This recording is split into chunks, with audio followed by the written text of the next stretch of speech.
Diyos.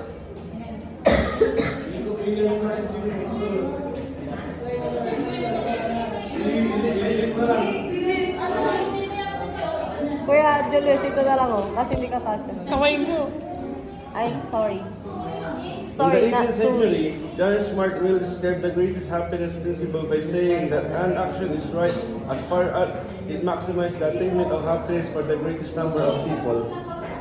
So, noong ika-18 siglo, sinulat ni John Stuart Mill ang pinakadakilang prinsipyo ng kaligayahan sa pamamagitan ng pagpapahayag ng isang aksyon ay tama hanggang sa ito ay nagpapalaki ng paggamit ng kaligayahan para sa pinakamaraming tao. For example, isang halimbawa ng pagkasunod ng pinakadakilang prinsipyo na kaligayahan na John Stuart Mill ay pagpapasa ng batas na nagbibigay ng pantay na karapatan sa edukasyon para sa lahat ng mamayan ng isang bansa. Sa pamamagitan ng ganitong batas, may maraming tao ang nagkakaroon ng access sa edukasyon na nakakatulong sa kanilang pag-unat at kaligayahan. One student,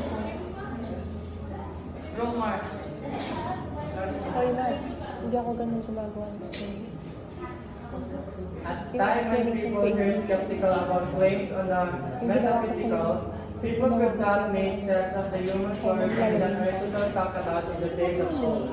Mill said that individual happiness of each individual should be prioritized and collectively Ito muna yung dictate the kind of happiness that should be enjoyed. Sa panahon ng mga tao ay panlang ang mga pahayag ng sa metaphysical. Hindi sila muna mga pagbilan ng tao na tinutukoy ni Aristotle noong mga sinaunang panahon. Sinabi ni Mill na ang personal na kaligayahan ng bawat individual dapat bigyan pansin. At kolektibong nagtatakda kung anong uri ng aksyon ang dapat suportahan.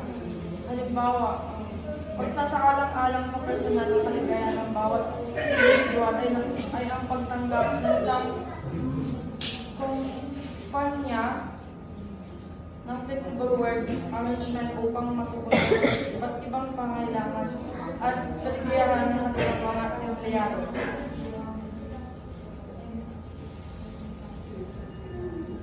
Next. Christians. Consider the pronouncement against meaning when an action benefits the greatest number of people. Said action of deemed ethical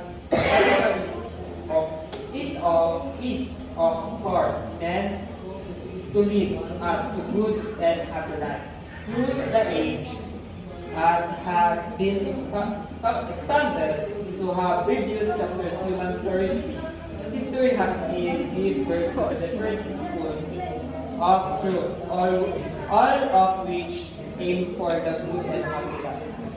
Sa pamamagitan ng panay, kapag ang isang aksyon ay nagkakabenepisyo sa pinakamaraming tao, ito ang tinuturing na etikal. Ang etikal ay siyempre layunin ng pagkabayan tayo upang maging mabuti at masaya sa buhay. Sa pagpalipas ng panahon, tulad na pinapaliwanag sa unang kabanata, ang pagtunlad ng tao, ang kasaysayan ng bibigay buhay sa iba't ibang paraan ng pag-iisip. Lahat ay naglalayo ng mabuti at masayang buhay. Halimbawa, ang pagsunod sa konsepto ng pagiging etikal sa pamamagitan ng pagiging makabuluhan. Sa karamihan ay nagpapasa ng batas na nagbibigay ng libreng serbisyo ang kalusugan sa isang bansa.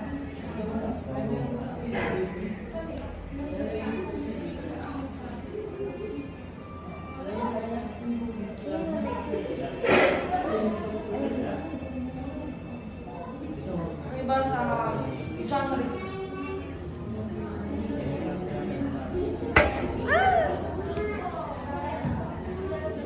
Materialism. The first material is spiritual communication. Democritus and Lessicus and Scrupulus primarily believed that the world is made up of and is controlled by the tiny invisible units in the world called autonomous states. So, ang materialism ay isang halimbawa ng pananaw na lahat ng bagay sumutong nilang mga tao ay ganyang karanasan ay maaaring may maliwanag sa pamamagitan ng pisikal at kaniyan na material. Ito ay nagpapahalaga sa mga bagay na maaaring matignan, simbangin at dilawan.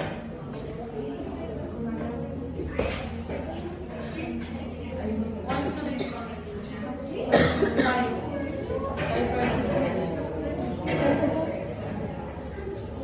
Kagagawa lang ng kanila kasi. Ayaw siguro sa kanila.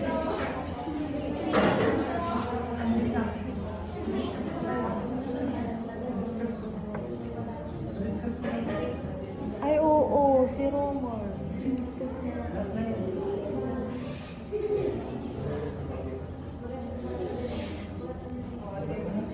Sige, puli mo lang, Romar. Sumpal mo lang. Hindi nyo mapasa tayo.